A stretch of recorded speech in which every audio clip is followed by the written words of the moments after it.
All right, good afternoon, everybody. Thank you so much for being here. I'm Sarah Dash. I'm Vice President for Policy at the Alliance for Health Reform. And on behalf of our honorary co-chairman, Senator Cardin and Senator Blunt, and our board of directors, I would like to welcome you all to today's briefing, and also to thank our supporter in today's briefing, CVS Health.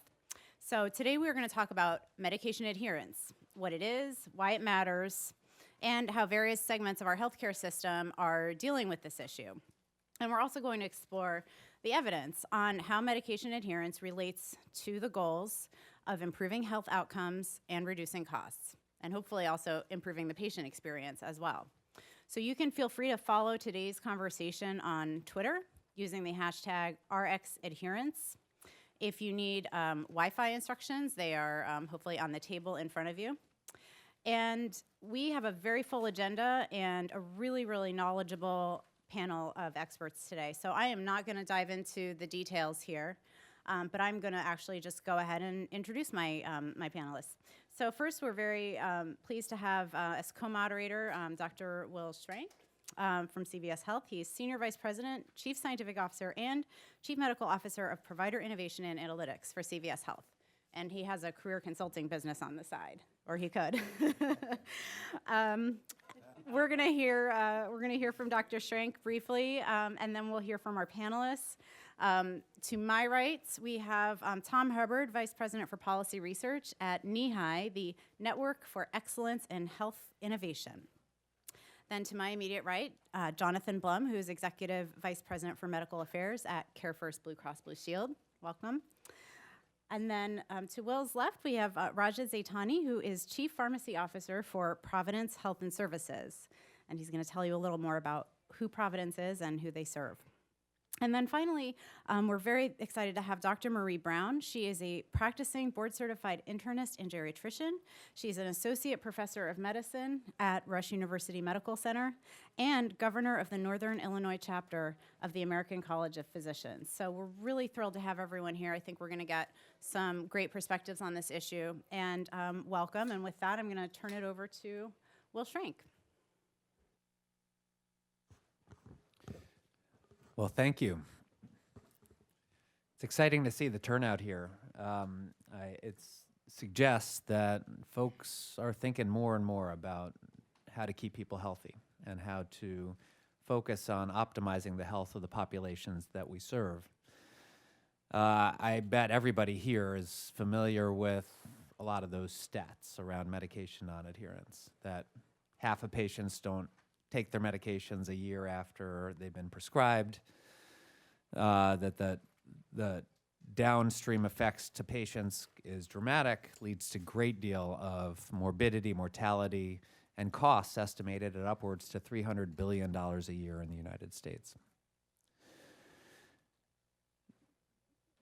You probably have also heard folks saying that they have the solution to, or you've heard some folks say they have the solution to medication non-adherence, maybe some kind of a pill bottle that glows or pops or calls your mother, and they may in fact have something that they're trying to sell to you. But the reality is medication non-adherence or medication adherence is a really personal process. There's no simple solution because there's so many reasons that patients may have difficulty taking their meds. They range from the very personal, around beliefs and around understanding of the importance of the med. They include patients' sort of beliefs about conditions in general and trust in the healthcare system. It includes the fact that many patients have difficulty even getting to the pharmacy or understanding what's on a prescription. There are issues related to the fragmentation of our healthcare system, a very challenging process for patients to figure out the insurance process and to achieve access to the necessary healthcare providers to get the medications that patients need. So we at CVS have been thinking about this for well over a decade, trying to figure out how to throw as many things as we possibly can at the problem to create a multifactorial approach. There's no simple single solution. In order for us to actually fix this problem, we have to try to personalize the response. And the types of interventions that we're exploring with range from simple approaches to simplify regimens, like to synchronize prescription refills when patients come to the pharmacy. So instead of going 10 times to the pharmacy a month, you get them all filled on the same day, or multi-dose packaging. So instead of working with 20 different amber bottles, you get all of your morning prescriptions in a single pouch, all of your afternoon in a single pouch, all of your evening in a single pouch. To better pharmacy benefit designs that reduce or eliminate the copayments for the most effective and cost-effective meds, to better digital support, which allows us to text and provide reminders to and encourage patients to adhere better to their meds. And the sort of at the core is our pharmacists at the corner drugstores who get to know patients and have relationships and use motivational interviewing and true relationships to encourage patients to do the right thing. And this is all on a foundation of the use of better data. Data that allows you to, in real time, identify who is and is not taking their meds, and maybe even more importantly, to better predict who's not going to be able to adhere in the future, so that we can be more proactive, more targeted, and more thoughtful about how we intervene. So it's interesting. You know, this is something that we've been working on for a long time, but we're really getting a lot of traction in the marketplace now. And that probably is not surprising to anyone here today, and it's probably why you're here today. That in the setting of payment reform, in the setting of value-based purchasing, providers are thinking about how they provide care to populations very differently. They're focusing more and more on how to keep patients healthy rather than providing more services. And that means focusing on what happens to patients between the visits to the doctor. Between the visits to the doctor, do they engage in healthy behaviors? And for patients with chronic conditions, did they adhere to their meds? And now we're seeing a true alignment of all the stakeholders in the healthcare system. Whether you're the provider who's taking risk for the population you serve, the payer who's always had responsibility for risk for the population they serve, pharmacies whose job is to dispense, manufacturers who are trying to optimize the value of the medications that they sell by making sure that the right patients are able to take them. And most importantly, the patient, who's the beneficiary of better adherence to medications. We are seeing a true change here where all of our interests are aligned. And in healthcare policy, when you look around, how often do you find an issue with as much importance and able to keep in its ability to sort of maintain and improve the health and reduce the cost of the populations that we're caring for, and where essentially all the interests of all the key stakeholders are aligned. So I think that's why we're all here today. We're here to under the recognition that this is the right place to invest time and energy and money and resources. It's the right time for the people on this panel and across the country to collaborate around this problem. It's the right time for us to actually make a move and do something useful. So we're really interested in hearing what folks on this panel have to say. There's some really, really, really, really thoughtful folks here. And we're really interested in hearing the questions you all have to ask, and try to push us to see how we can do better and do faster. We just really thank you all for coming and joining us, and look forward to the day. Great, thank you so much. And now Tom Hubbard from NEHI.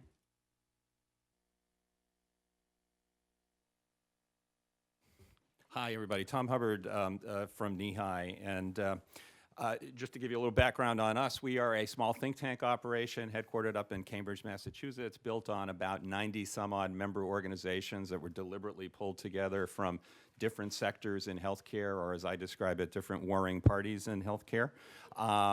We are, pertinent to this conversation, we are part of the steering committee for the Prescriptions for a Healthier America campaign, which some of you may know because you may have been visited by them, is a coalition that is looking to identify and promote, I'll call it adherence-friendly policy at the federal level in Medicare and elsewhere, and so we'll come back to that.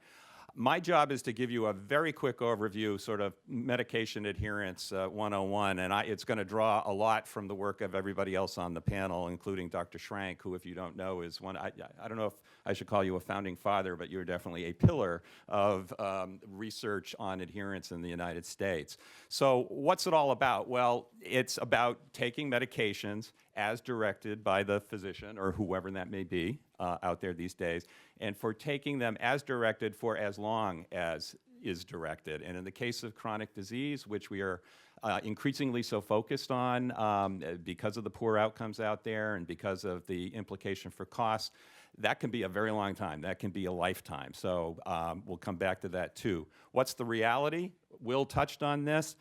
Some patients never start adhering. They just don't pick up the first time. There's a term for that we can come back to. Many who do start, stop. And many who start and then start and stop again in various patterns over time. So that's, indication of the complexity over time that we're dealing with in creating this kind of multifactorial response that Will just talked about. And what's the results? The results are poor outcomes that didn't need to have to be if people had medications that were safely and effectively prescribed and took them as directed, and avoidable medical spending, which is certainly a huge issue up here. So what does this behavior look like? Will just mentioned that the usual statistic we talk about is 50% of patients that end up not being adherent. This happens to be a chart that was done by a team that included Josh Benner, who's another major researcher on adherence, done a few years ago. Does not reflect those patients who didn't pick up the first time. So if you go to the top left-hand corner of this chart, that's starting with people who did pick up, and tends to be an initial burst of adherence, and then there's this tail, this long tail across populations of declining adherence.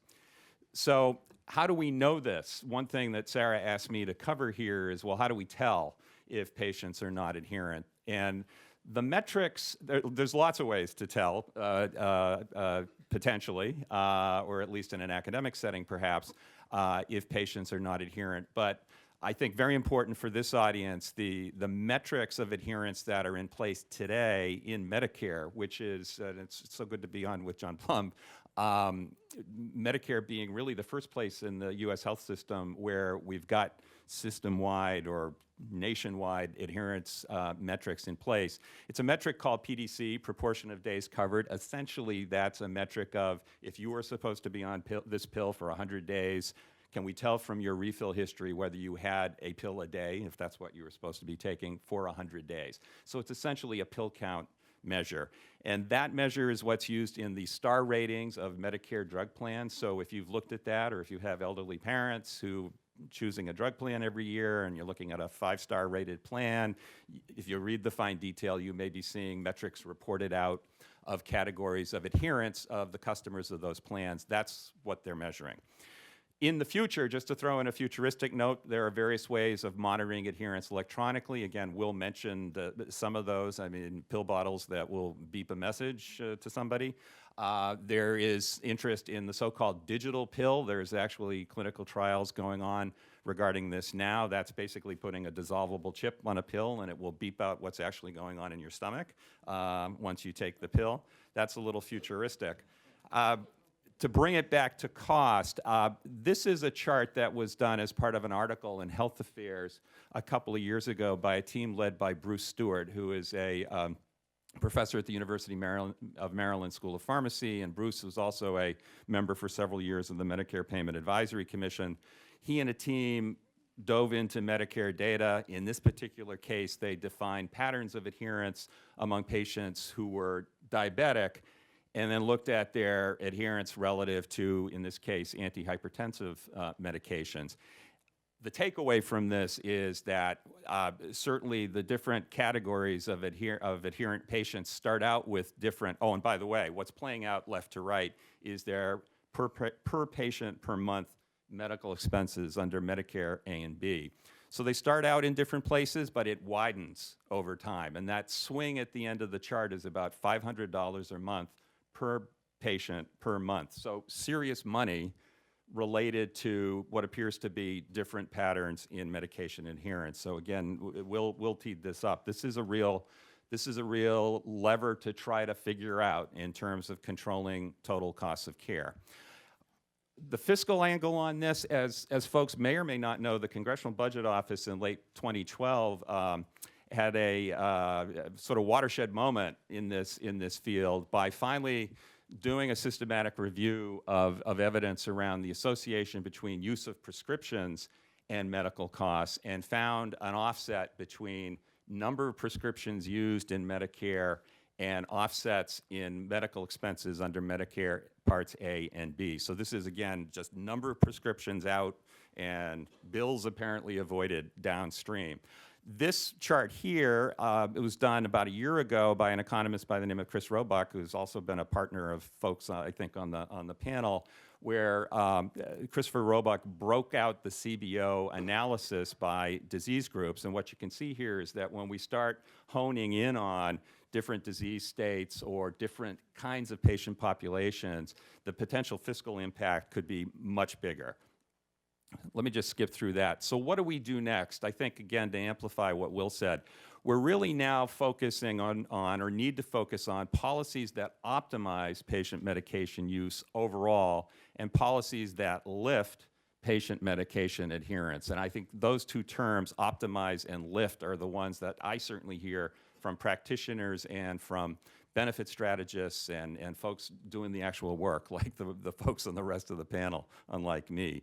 So optimizing means looking at the entire regimen of medications that a patient is on, and through combinations of interventions and policies, making sure it's safe, it's clinically effective, and it's adherable. It's dosed in a way, it's done in a way so that it best enables that patient to actually adhere to what can be an extremely complicated regimen for a lot of patients. If anybody with elderly parents or planning on being elderly, you know what I'm talking about. So what are examples of policies that will do this? Medication synchronization, good evidence to suggest that if you make it easier for the patient to pick up all at one time, you optimize and you get a lift. E-prescribing. People don't necessarily first think of e-prescribing as an adherence intervention, but the evidence is that it is, and it's certainly been the goal. And medication therapy management, MTM services, certainly is aimed at that as well. So let me, in my remaining 40 seconds, tell you that readmissions is a particular sort of hothouse flower case for this. It's, as folks may know, cutting avoidable readmissions is a major objective in Medicare these days. It's a major objective in a lot of other places as well. Suffice it to say, the patients that are typically singled out for attention on readmissions are patients who are almost by definition on a lot of medications. This happens to be a sort of pencil chart that the Jewish Healthcare Foundation out of Pittsburgh did a few years ago when they did a project on this. And I don't expect you to read the fine print, but basically, I think as Dr. Brown is going to be able to attest when we get to her, historically, it's been a harem-scarum kind of process, determining what meds the patient is on coming into the hospital, and even making sure that you're passing a good list off when you're sending that patient home. So this is something that we did a deep dive on recently with the Anthem Foundation, Anthem obviously being a payer that covers a lot of states and a lot of lives around the country. We particularly looked at Connecticut. Quick takeaway is that even now, success at this depends a lot on what we called human interoperability, in that the more that hospital staff can create relationships with providers out in the community, whether it's visiting nurse or home health, certainly the patient, him or herself, and the family, community pharmacy, primary care, then the odds of success are that much greater. So let me stop right there. Apologize for the breathless overview, and looking forward to the conversation. Great. Thanks so much. And for those of you who are curious, there's a link to the CBO report in our additional materials, and the link to the readmissions study is, the actual executive summary of that is in your packet. So.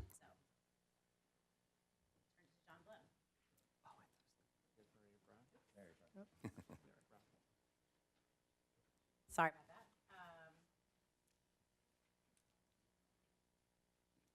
Dr. Brown, you ready? You want to go next? Nope. Whatever your pleasure. Okay. Sam, why don't we just go ahead and keep it this way then? Thank you, Sarah, and thank you very much, Will, for teeing that up. And it is truly an honor to be here. My day job is as a physician and internist taking care of adult men and women and a geriatrician. So I write many of these prescriptions that we find our patients don't take.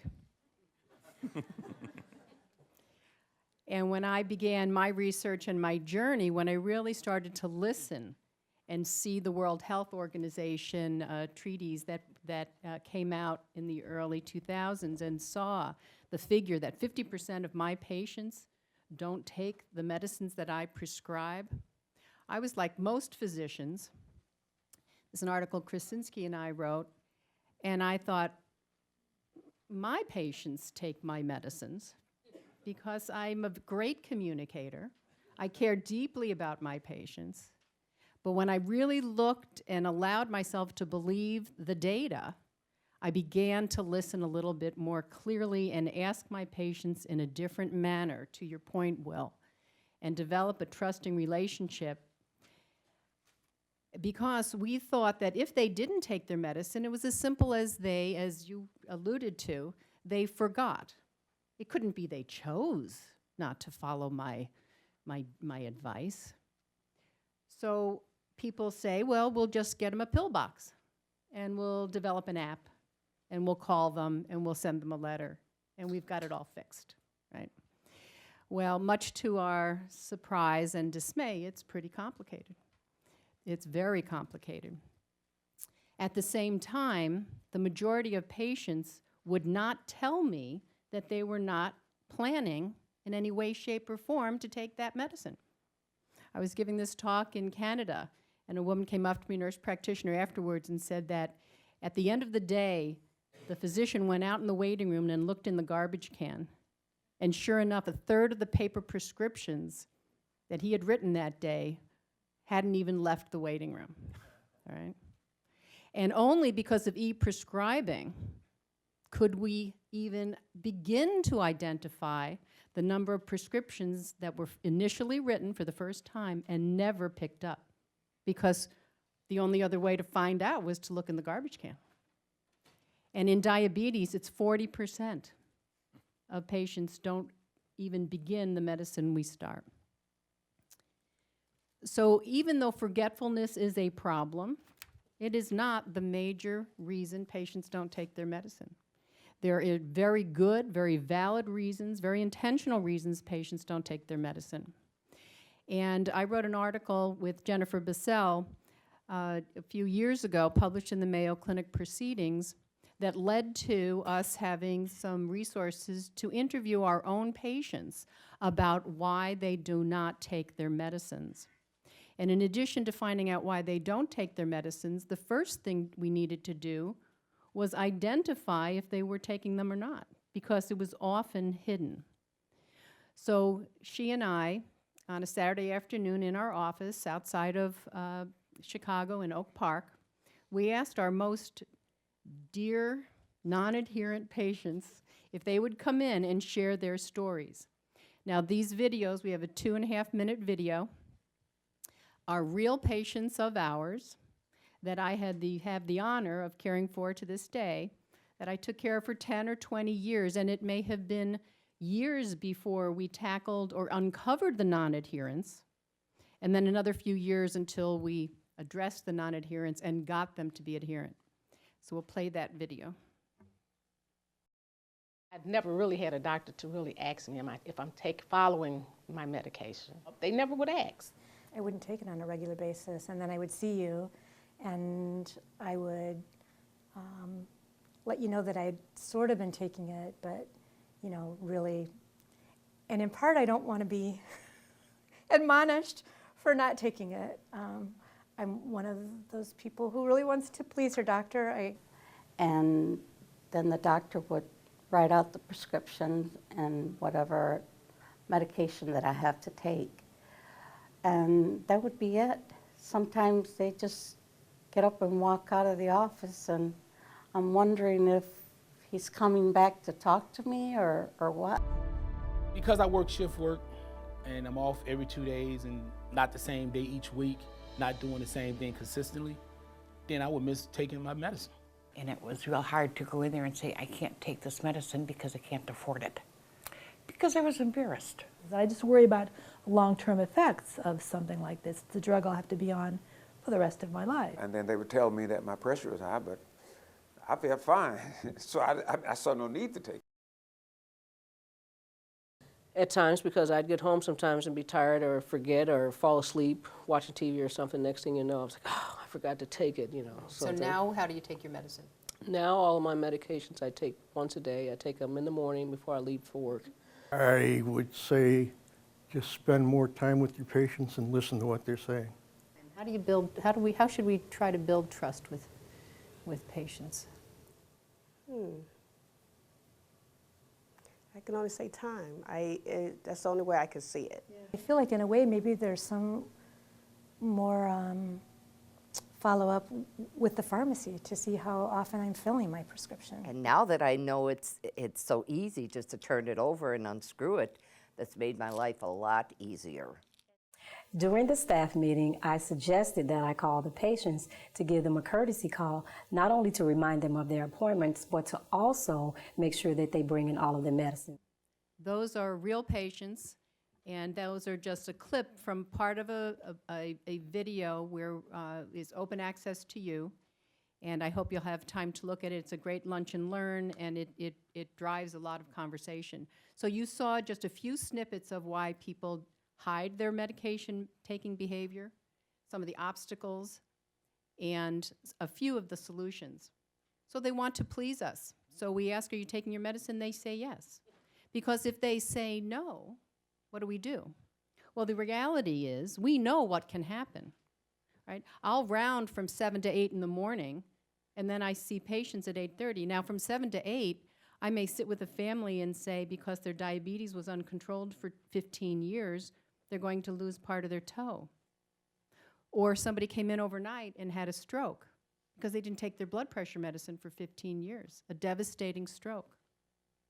Or we're arranging for an AV shunt in the arm because somebody didn't take their diabetes and hypertensive medicine for 20 years, and now they're going to be on hemodialysis for the rest of their life. 50, 60, 70-year-old people.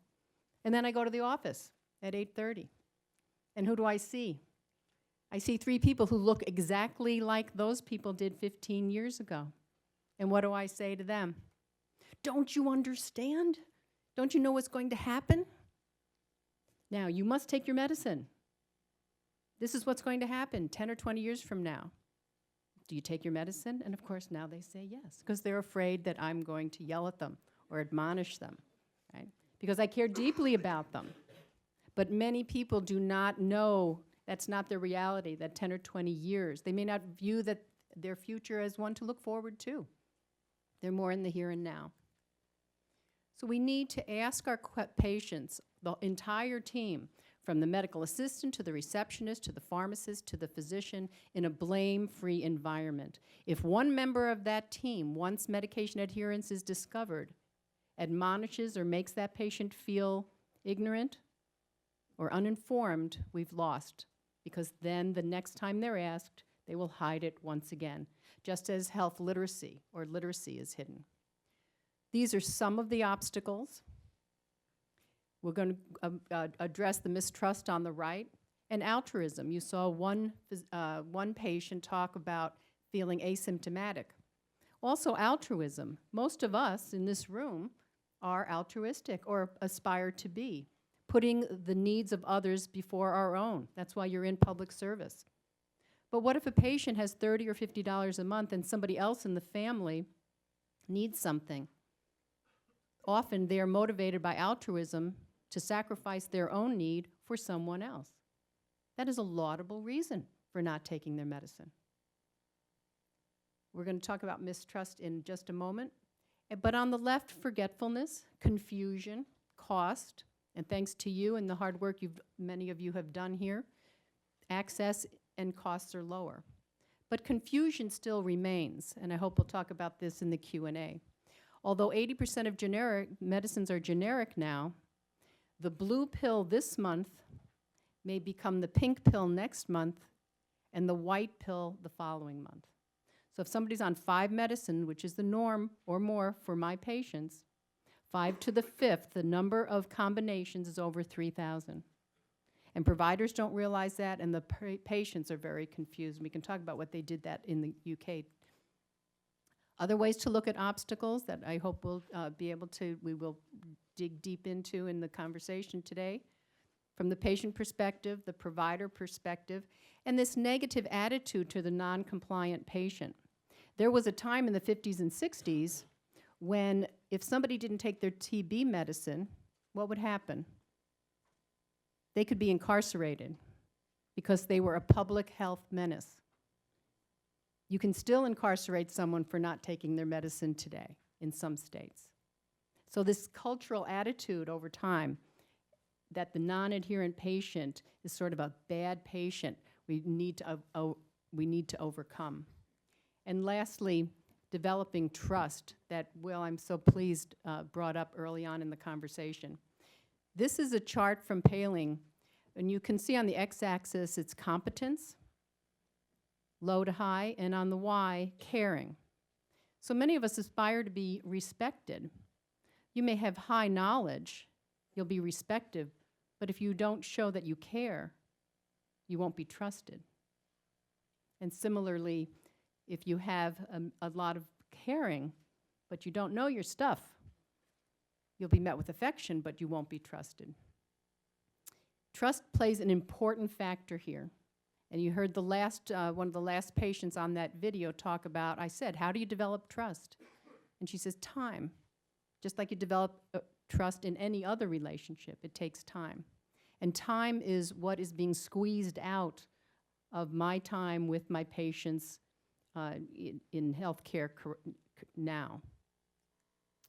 So to summarize, a non-adherent personality does not exist, although we providers often think it's someone who is less formally educated or has less income.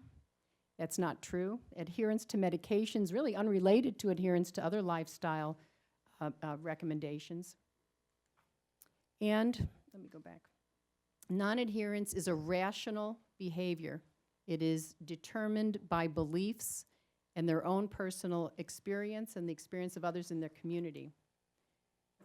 Most non-adherence is intentional. Some of the solutions are to develop the time in the relationship, to engage the entire team, and provide that very important time to develop a trusting relationship. Thank you. Thanks so much, Dr. Brown, and thanks to your patients for being here on video.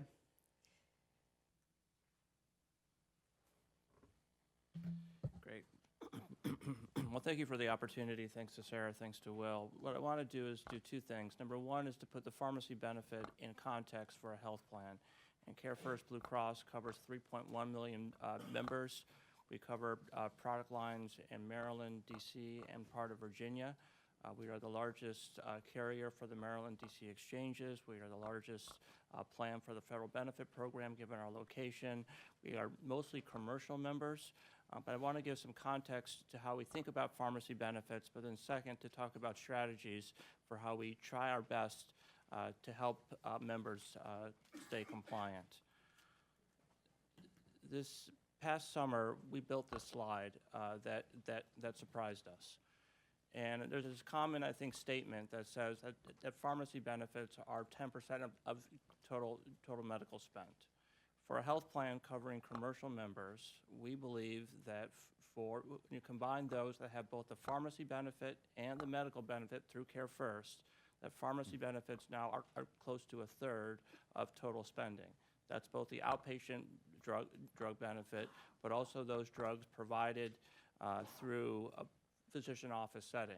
This is not drugs provided in the hospital. We can't break it out. But for those that have both the pharmacy benefit and the medical benefit through Care First, pharmacy has now become the largest component of total medical spending. Hospital spending is falling. Physician spending is roughly staying flat. We don't have a lot of post-acute care relative to Medicare given the population. So if you're a health plan today covering commercial members, the young, the working age, of the near elderly, you are spending most of your time trying to think about how to manage and to keep your members compliant on pharmacy benefits. We as a company, the care management portfolio, spend roughly more than a third of our time thinking about pharmacy. Our physicians are demanding solutions, our accounts demanding solutions, members demanding solutions for how we can better manage and control the total cost for pharmacy benefits. And just to give it some more context, CareFirst spend in the last couple of years has been roughly flat, similar to the Medicare program, similar to other major payers. We are seeing total healthcare spending staying roughly flat, small growth here and there. But pharmacy benefit, the pharmacy portion of the benefit is growing tremendously. And this is just for the outpatient drug spend. In the last 12 months, we have experienced 15% growth in the outpatient drug spending. And it's not because we're paying for more scripts to our members. The average number of scripts, the number of members who are on multiple scripts has stayed relatively flat. In fact, there's a downward trend in the number of people who are on multiple medications, 5 or more. What is driving pharmacy spending for us, and I'm sure it's true for other health plans throughout the country, is two things. Number one, the tremendous growth in Hep C drug products, which is a good thing. It's by all means a very powerful drug that can cure hepatitis C, but it's also price inflation. Those two things are driving this growth rate, and it's particularly true for specialty medications. Those high-cost, complex medications grew 39% in the last 12 months. So it's the high-cost specialty medications, but in addition, just general brand inflation, price inflation that's driving our spend. So we have basically 3 strategies right now to try and manage best we can this growth rate. The goal obviously is to control the price of premiums, to have products that are attractive in the marketplace, and so managing pharmacy spend really is the key focus right now in order to accomplish those business goals. The first thing that we do is to try and secure the best possible pricing. For a health plan, we can't operate, for a mid-sized health plan, we can't operate a PBM by ourselves. So we have to partner with CVS Health, one of the largest PBMs in the country, to secure better pricing. The second strategy that we do is to integrate pharmacy benefits to our total cost of care platform, the patient-centered medical home. Try and answer 3 questions. Number one, what drugs should the member be on? For those who are taking multiple medications, we want to make sure their PCP, their specialists themselves, understand what is the right mix of drugs for them.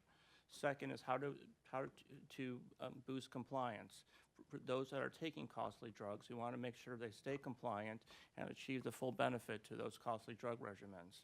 And then third, we know that many drugs, particularly taken in combination, can create member instability. They can go to the hospital, they can get sick. Sometimes staying compliant causes members to become sick. We want to make sure that we understand which drugs might lead to that instability. And then last is we are putting in place this year the same kinds of strategies like securing deeper discounts, securing rebates, both for the outpatient drugs, but also for drugs given through the physician office setting. We are moving towards more restrictive formularies for those drugs provided through the physician office setting, given the growth, given the reliance, given the tremendous change right now to those prices and to the use of those drugs, for those drugs not paid for through the outpatient setting, but those drugs provided through the physician office setting. So CareFirst tries to ensure that every member is part of a focused primary care medical home program where the PCP really is the partner, really is the quarterback, particularly for those members that have multiple chronic conditions. And then second, our strategy is to surround the PCP with 16 different programs to help identify which patients could benefit from other kinds of care interventions. complex case management for those that have a trauma or a very troubling cancer treatment, wellness prevention for those who are trending sicker but don't have full-on stage disease, those that need a second opinion by a physician expert throughout the country. But we surround the PCP primary care medical home with 16 different programs that we call the Total Cost Care Initiative, really to surround the primary home with more programs to coordinate those patients, particularly those that have high need, complex need, and multiple chronic conditions. We operate 2 programs in partnership with CVS, really focused on trying to answer those 3 questions. Which drugs should a patient be on? How do we ensure compliance? And how do we ensure that we find those members who are on drugs that could lead to instability? I'll talk about those 2 in a second. So the first program we operate in full partnership with CVS is the Pharmacy Coordination Program. And here what we're trying to do is to identify members who are taking very expensive drugs, very complicated drug regimes, drugs that can lead to difficulty with adherence, difficulty with compliance, where we have say for hepatitis C, a 12-week course of treatment. We want to make sure those members really stay compliant with those drugs. We as a payer, obviously, and for the member too, don't want to pay for 4 weeks of treatment to see that patient disappear and not complete the course of treatment. So what we do is once we can convince that beneficiary to come into this program is to really have a nurse case manager that's staffed by CVS to work with that patient, to talk about the side effects, to talk about the strategies, to talk about the importance for staying compliant, to really follow that beneficiary through treatment, referring back to the PCP to make sure that we're doing everything we can to help that patient go through very difficult treatments. Think about hepatitis C, think about MS, RA, those very complex diseases that require very complex medications, very costly medications to stay compliant. The second program is the Comprehensive Medication Review Program. And here, this program is really trying to answer the question, what should the member be on?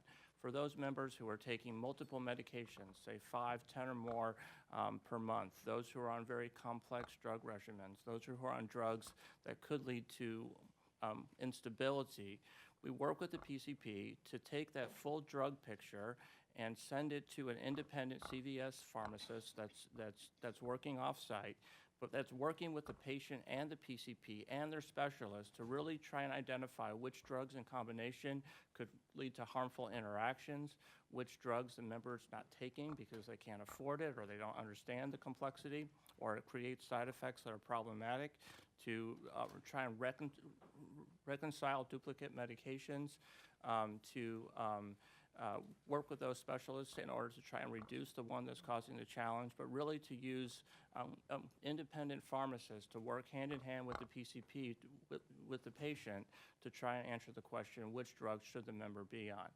The key to all of this is that the PCP practice is taking total cost of care accountability on the total spend. So if they're not managing their patients, they're not understanding which drugs that patient should be on, working to reduce problems, working to promote the patient compliance, that PCP practice doesn't get the full financial benefits to the program. They get to share in the savings, get to share in the overall total cost of care reduction by being very prudent managers, not just of trying to reduce hospital stays, but particularly the pharmacy benefit as well. And with that, I'll stop. Thank you so much. And so now we're pleased to have Raja Zaitani, who is going to talk about the health system perspective in all of this. And for those of you who joined us recently, you can follow the conversation on Twitter, also at RX Adherence. Okay. Excuse me. Thank you, everyone. Thank you, Sarah, Will, for hosting this, to the Alliance for Healthcare Reform to bring us all here, because this is an extremely important topic. It's not a controversial issue. We know we have a very significant issue here that needs to be addressed.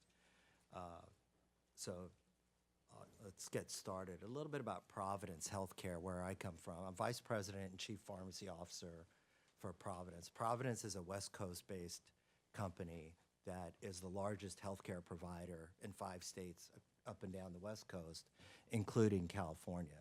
We're merging with another large system there, and we have, you can see some of the numbers. This is prior to St. Joseph merger, but we see about 3.5 million new patients a year.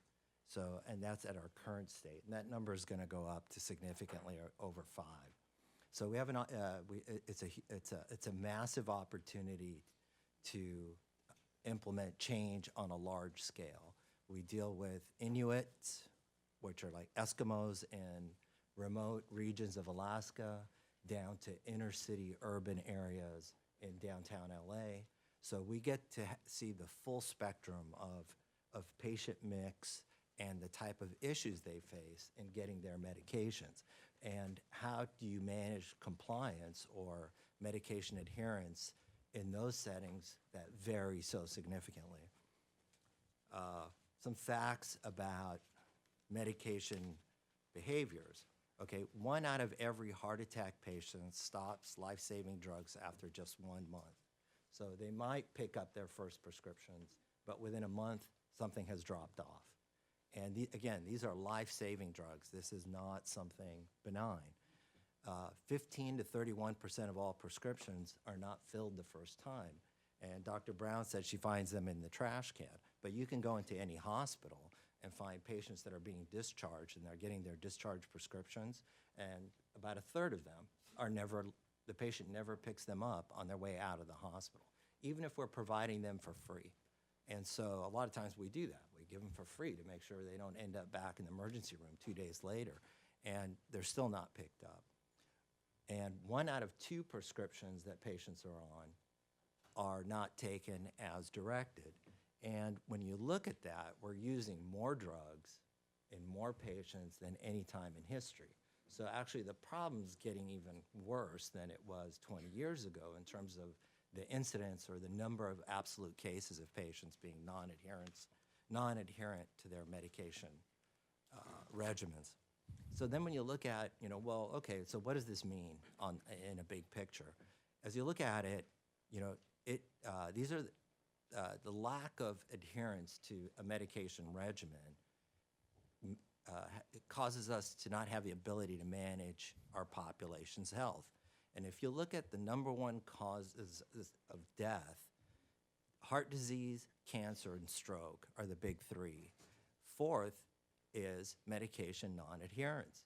So more than accidents, diabetes, it's patients not taking their medications. Something so simple as taking your drugs as prescribed is causing this type of impact on our society today. This is some of the financial consequences of non-adherence. There's an impact to the pharmaceutical companies because they, of course, are not, 30% of their drugs are never even being picked up by a patient. There's the employer group. So, if you're a company and you have $10 million worth of claims for your employees per year, about $1 million of that, or more than $1 million of that $10 million you're paying, is all waste because it's for patients not taking their medications as directed. And then the last one is looking at coronary artery disease. Oh, I'm sorry. So what does the total number come out to? It's, I think Will may have mentioned it. It's around $300 billion a year that's estimated the cost to the American healthcare system in medication non-adherence. So it's an astronomical number. And then if you look at, with different diseases, which I'll go into the next couple of slides, the impact of what happens as the patient gets sicker, the financial ramifications of the non-adherence end up costing you actually more. So the sicker the patient, the more difficult, the more expensive the impact. Let's see here, I missed something. Okay, so what happens as we use medications correctly. When if in studies where they really looked at compliance or adherence to see what happens with the outcomes. In the HOPE and the S4 trial, which were focused on statins for cholesterol management, there was a 40% improvement in mortality when medications are used appropriately. That's mortality, that's death, not morbidity, so, which is a very significant number. When you look at for stroke and heart attack, if you bundled, and this is some of the things that these guys are talking about in terms of making a simplified regimen that, you know, it's synchronized and easier for the patient to use, there was a 60% reduction in hospitalization for heart attack and stroke by implementing those types of measures. And then as we increase, and I think this was mentioned a little bit earlier, as we increase our spending on medications, a slight increase on spending on medications results in a huge return on investment in savings because of the harmful impacts of not taking those medications. And that's what's demonstrated there. So the average or the benefit to cost ratio, it's for congestive heart failure, 1 to 8.4. So for every dollar you spend getting patients to adhere to their medications, you're going to get back about $8.4 for that. So this is not foolish money. You know, you're not throwing good money after bad money. This is really an opportunity to invest a little and save a lot. And that was just dollars. Now, one of the things, Dr. Brown presented a great video with a number of patients and their hurdles, but if you look at the literature across the board, there's over 250 barriers that have been identified as preventing patients from taking their medications as directed. So you have patient-related, forgetfulness, lack of knowledge, they don't understand the value of their therapy, they're in denial, they can't afford it, social support. It goes on and on with patient-related issues. Then there's medication-related. You know, we put patients on 30 drugs, 35 drugs at a time. And to try to keep up with that, you're 65 years old, you have dementia, you have, you know, 6 comorbid conditions, and you're trying to keep up with what do I take when? Are you kidding? Who's going to be able to do that? I mean, realistically, who is going to be able to do that? I can tell you with my own mother and my own father, you know, if their son wasn't a pharmacist, there was no way they were going to be compliant. So those are the kind of things that, you know, that we have to work together to simplify how we prescribe. Provider-related, these are some of the things that were mentioned also. Poor relationship, communication, lack of feedback, not listening to the patient. So those are associated. And then health system related, you know, what type of health insurance? What's the copay? How often can they, you know, get discounts? Whatever. All these things add up. So 250 different barriers to getting to cause the lack of adherence. And so I can tell you, 35 years ago when I was in pharmacy school, we talked about patient compliance and the problem. 35 years later, nothing has changed. And so we're still exactly where we are today. So we haven't done a very good job of moving this along in that period of time, because we're here talking about it today. And that, you know, that just clearly demonstrates that we haven't made much progress. And so now one of the things of how do we solve this? There's a multiple number of tools, but you know, everybody thinks technology and that. Well, I'm sorry, there's not an app for this, okay? I've been in urban areas where in a 1,000-bed academic hospital, where half the patients do not have a smartphone. Many don't even have a cell phone. So yeah, an app and pushing out information sounds great to folks on the West Coast. And you have to realize Providence is partnering with IBM, and we're going to be the largest partners of IBM and Apple to create innovative ways in delivering healthcare. But you know, it's not always a technology solution. This is a people solution.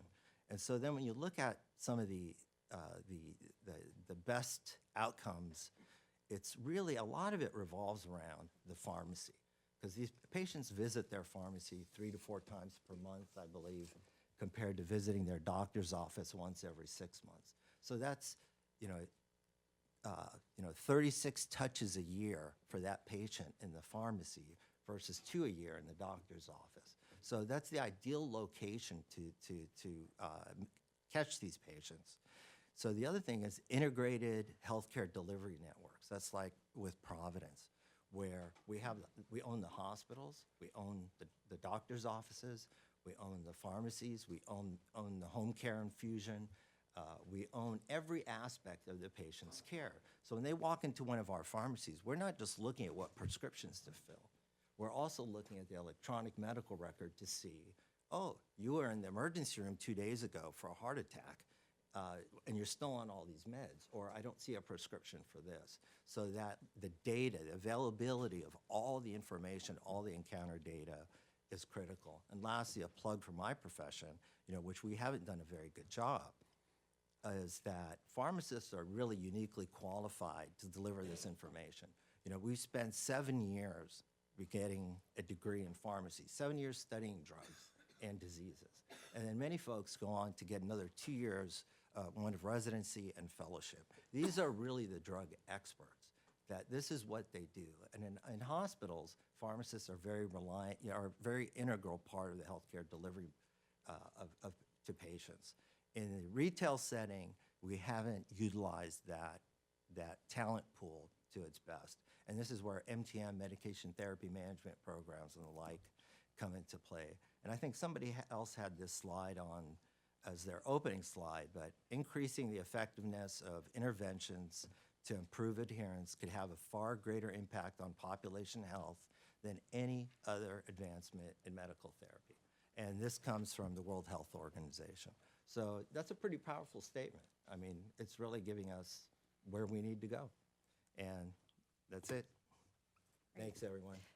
Thank you so much to our panelists. So we've heard this is a life and death issue. We've heard it's billions of dollars are at stake. We've heard it's a people problem. So now is the time to ask questions. So if you have a green question card, you can put a question on the card and someone will collect it for you. You can come up to one of the mics and ask a question. And we know that everyone has busy schedules, but as I said, this is a life and death issue, so you feel very guilty if you leave. But if you do have to leave, fill out a blue evaluation.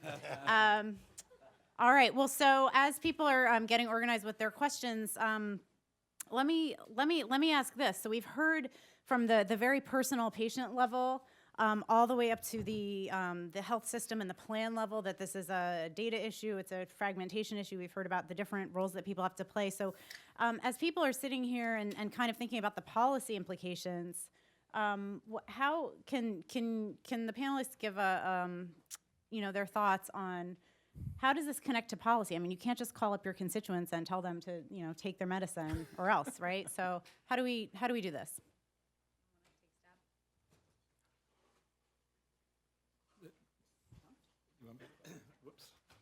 Well, I'll take the first stab at this. I think, I'd like to think that a corner has been turned, at least in getting the serious attention of members of Congress and congressional staff in starting to see this as, to go back to the beginning, what Will said, not a problem that can be solved by one-offs. As fascinating as some of the adherence gadgets are, and I sit in a building up in Cambridge, which is one of the world's center of creating adherence gadgets, quite frankly, beeping pill bottles and everything else. But this really is something that has to be solved almost in an engineering way, in thinking through the patient's entire, whether you would call it the patient journey or the continuum of care or the patient's medication-related experience. I mean, we saw again and again in the presentations that this is something that, particularly for the chronically ill patients that we're tending to focus on a lot in the payment models, you got to engineer this for a lifetime. You really need to, or at least a few years, in order to see the return in better health and in lower costs. So, but I'd like to think we've seen a bit of a turning of the corner in that certainly the CBO associating use of medications with total costs of care, in seeing very pharmacy savvy kinds of programs like John represented, which is connecting this to total costs of care.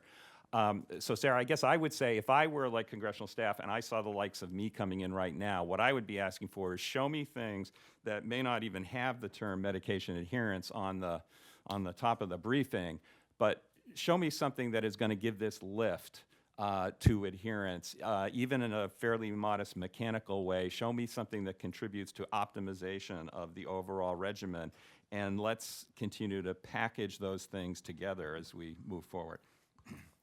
So two thoughts. The first thought is that when pharmacy benefits are separated from the core medical benefit, it's very challenging to coordinate the care to find members that can benefit from programs. So programs where you diffuse the Part D benefits, say, to multiple plans, where the PCP can't see the total picture, that's very hard to build these kinds of programs that can coordinate care. The second thing is there are a lot of vendors out there that are selling apps, and they're selling products, and they're selling systems or technology to get people to comply better with their medications. And we found that people themselves are very loath to sort of hear direct marketing campaigns from a health plan or a PBM or a technology company. They want to talk to their doctor. They want to talk to their care manager. And so when the doctor's involved, when the care manager's involved, to really talk about what's creating the barriers, that has the most impact. And so we feel that really trying to link these programs back to the PCP, to link pharmacists back to the PCP, back to the care management core, that's the best way to engage members. They don't respond to their health plan. They don't respond to mail. They don't respond to marketing campaigns. They respond to when their doctor says, John Blum, you need something, or their care manager says, here's a tool that can help you better comply. That has the most traction.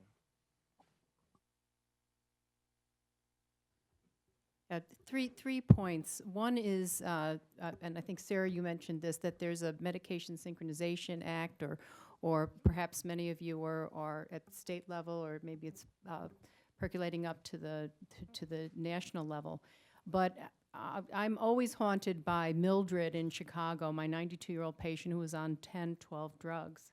And I tried to get all of her medicines to be filled on the same day. And she said, well, I really don't mind driving to the retail pharmacy every day. She was going 12 times out of 30 to get her meds because they all came due on a different day. Now that's fine, except in January in Chicago. You don't want to be on a road when Mildred's out there, when it's snowing. So it is a real problem. And by design, with some of the, and my colleagues up here at the DS will share with me, but it is a challenge because when I call the pharmacist, I'm told that we can't do it, we can't get them in phase, we can't synchronize them because the insurance companies won't allow that. So that is in my mind, a CEO to a health plan. That are the people in the room. That's policy to get them into phase. So one patient on 10 meds, they all should come due, call this refill consolidation, on one day. And 100% consolidation is all the meds come by mail, 90 days. The second is we worry about as internists that when everything's tied to value-based care, we worry about cherry picking. So the patient with mental illness and social and economic challenges, and their A1C is completely out of control. If it's tied to a provider's or the plan's reimbursement directly, well, are we going to go that extra mile? They usually have literacy issues, so they show up on the wrong day. They don't take their medicine, and their blood pressure, their A1C is wildly out of control. And if that's going to, in essence, at the end of the day, harm the bottom line because we're going to get dinged for not having our A1Cs and our diabetics and our blood pressures in control because that's the metric we're held to, there's a misalignment. We have to go a little further to stay open a little later when the bus is late and that person needs to come in. We need to maybe develop some metrics where getting the A1C from 12 down to 10 is rewarded more than from 10 down to 8 or 8 down to 6. So that because we know we have a bigger input there. And the other thing when it comes to cost is if our patients aren't taking the first line drug in diabetes, metformin, which stands alone and it's ridiculously inexpensive, we reach for the second, third, or fourth. But in fact, they weren't taking their first medicine. But there is no advertising about that first medicine. The patients don't hear about it.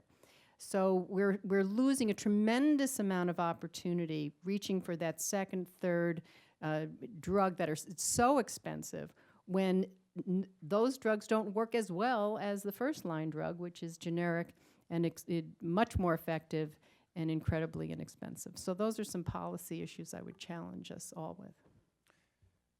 So I'd love to quickly respond to two things that Mary said that I just couldn't, well, I couldn't agree with you more. So first, around the fact that for most of for our most important chronic conditions that we're managing today, there's almost an entirely generic formulary. There are very few patients with diabetes, with heart failure, with heart disease that do not have some sort of extenuating circumstances that should be treated with anything but generic medications that generally cost a couple dollars a month. We see patients very frequently, we see that medication gets intensified to these far more aggressive and far more expensive, but no more effective medications on a very frequent basis. And one of the expectations is not to demonstrate that these patients have been adherent to the other meds in the first place.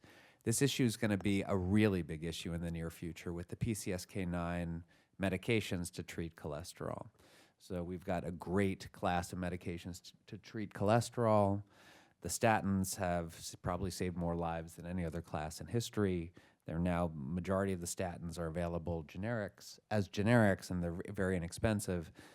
And there's a new class of medications that while we don't have full outcome data available yet, there's clearer indications that these PCSK9s, which are injected monthly, meaningfully reduce LDL cholesterol, but at the cost of somewhere like $14,000 or $15,000 a month. So let's say your patient has not been adhering to their statin. Come in, and their cholesterol isn't well managed. What are we going to do? If we as a society, for every one of those patients, we start a PCSK9, we're in big trouble. We can't afford that.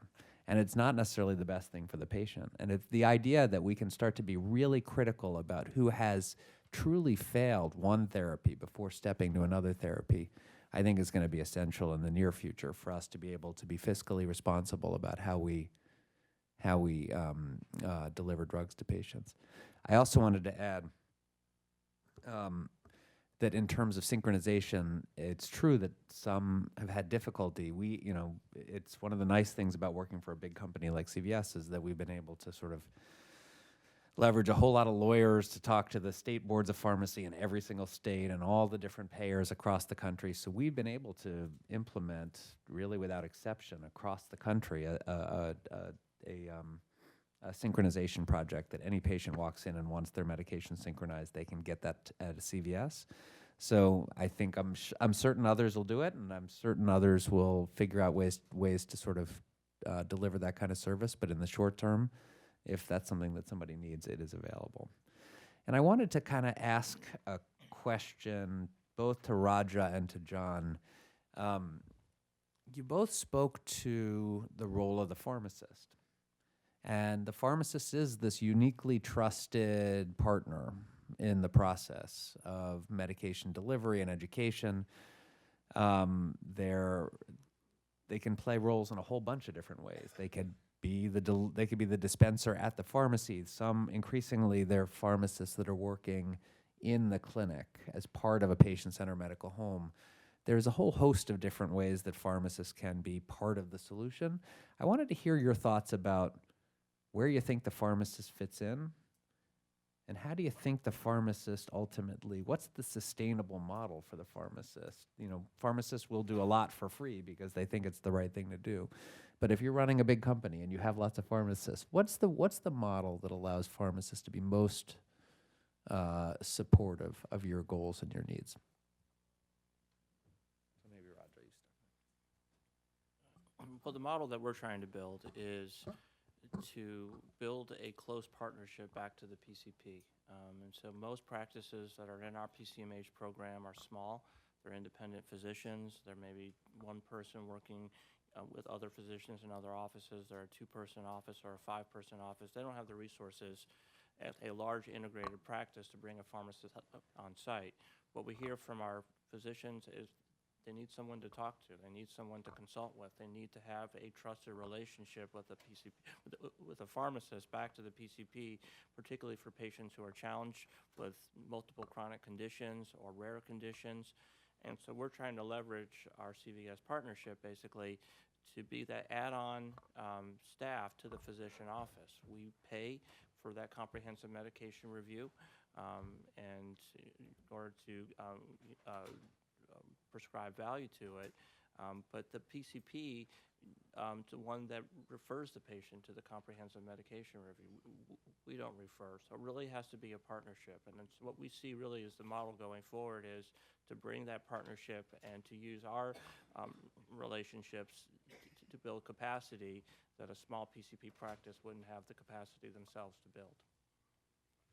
Thanks. And we actually had a question on a green card about PCP practice capacity. So maybe, Raja, as you answer the question, if you could maybe address that and how the other team members fill in. And then we have a brave soul at the mic, so we'll get to your question, sir.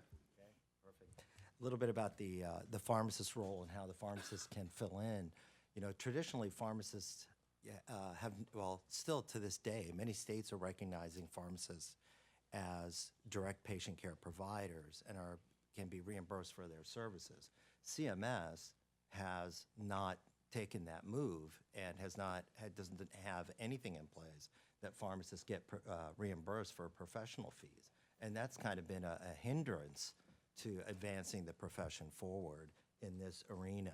Because when you're running a big business and you have all these pharmacists, it's very expensive to put them in a clinic to manage these patients' medications when you're not getting paid a professional fee for them providing that service. So you would use NPs or PAs to man these clinics because they were actually getting some professional fee.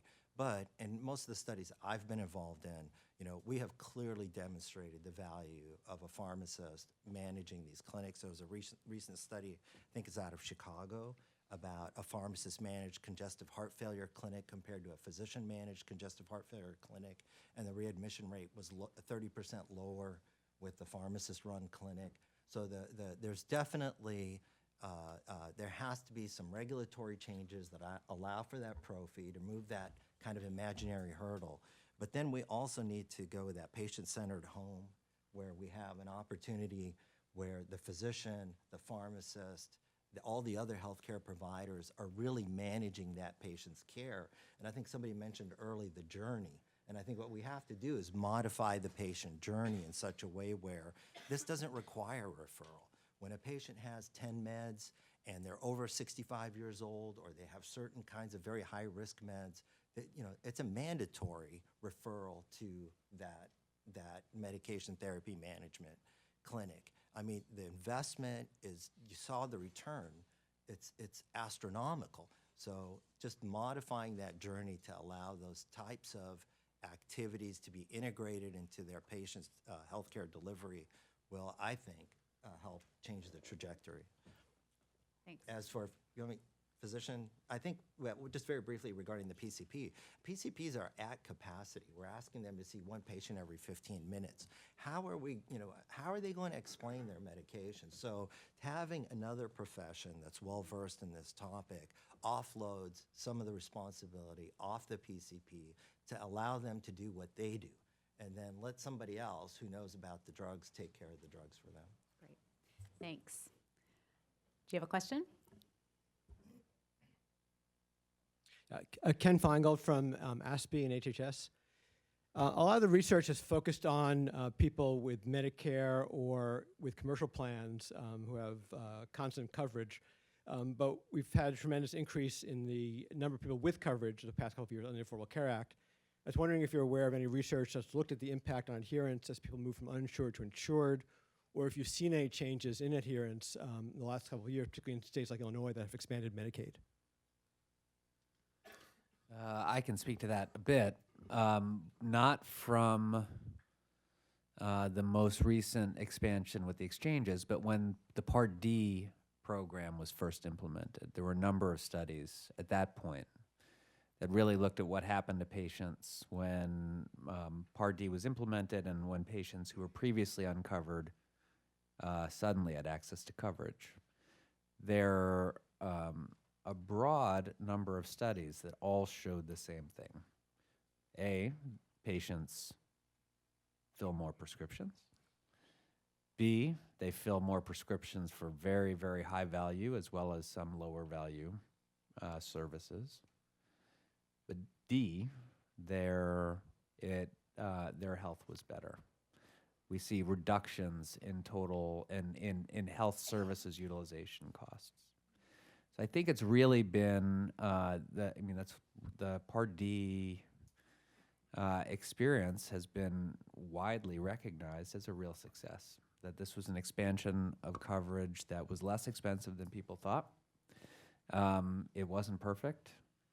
There was a lot of confusion and disappointment around the donut hole, which is now progressively being closed. And there's no question that when patients did hit the donut hole, that adversely affected their adherence. But in general, this was an opportunity for patients to get the drugs that they need, that they were unable to afford before. And in general, they were healthier as a result. And actually, so Ken, we've met before. So if you email me, I have a whole bunch of references.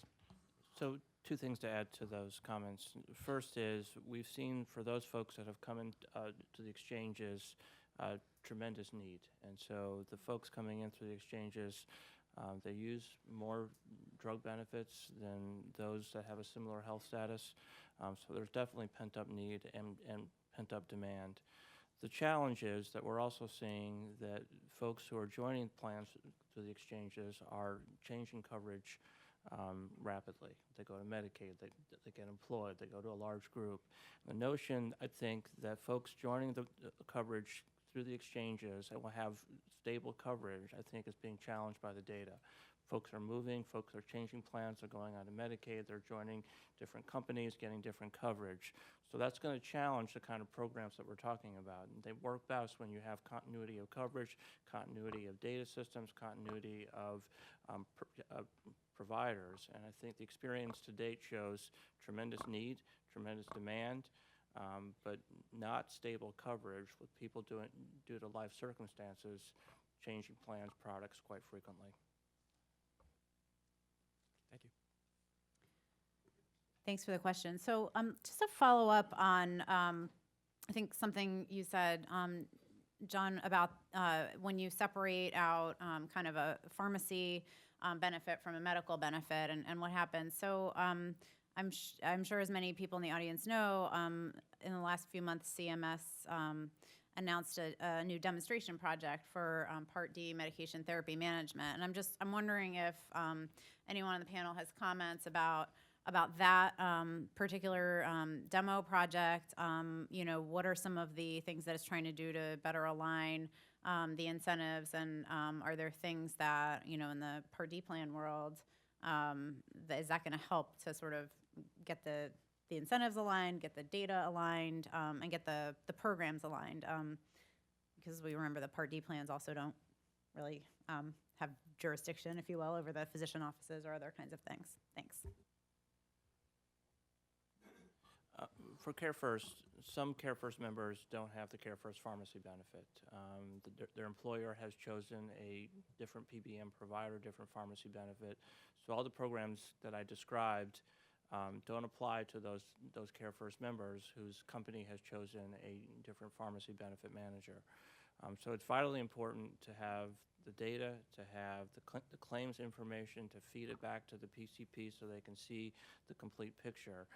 The Part D program has the same challenge, obviously, with 40 or 50 different Part D plans providing drug coverage to members in a different, given service jurisdiction. But these are solvable issues. I mean, you can share the data. You can create mechanisms to help the PCP, to help the patient better manage. And so we have to solve that. And I think the CMS demonstration, though I haven't studied it, it sounds like it's in the right direction. But until we can figure out how to link Part D benefits back to the overall medical benefit, we're not going to be able to implement these kinds of programs. Well, we'll give Tom the last word on this because I'm sure you have a lot of thoughts on this. We are the nation's second largest Part D plan, and we are excited about the idea that there's a model now that gives us the opportunity to put some skin in the game if we're able to actually meaningfully improve adherence and meaningfully improve the way patients are taking their meds, and we can reduce Part A and B costs. We would like to have that opportunity to be more aggressive, to be more innovative, to be able to try a broader array of services, and if we are able to be successful, to be rewarded for them.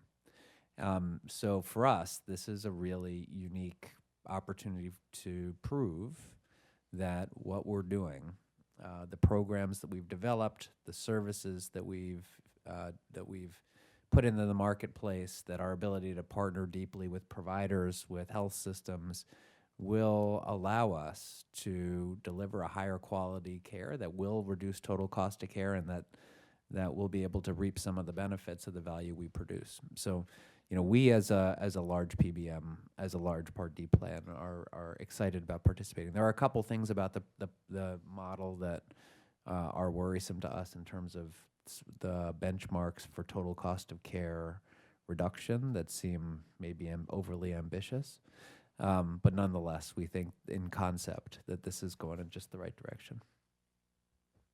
Yeah, and Will, I don't know what folks like you and others are out sort of speccing out right now to respond to this, because responses will go to CMS, early in the year, I think, right, in 2016.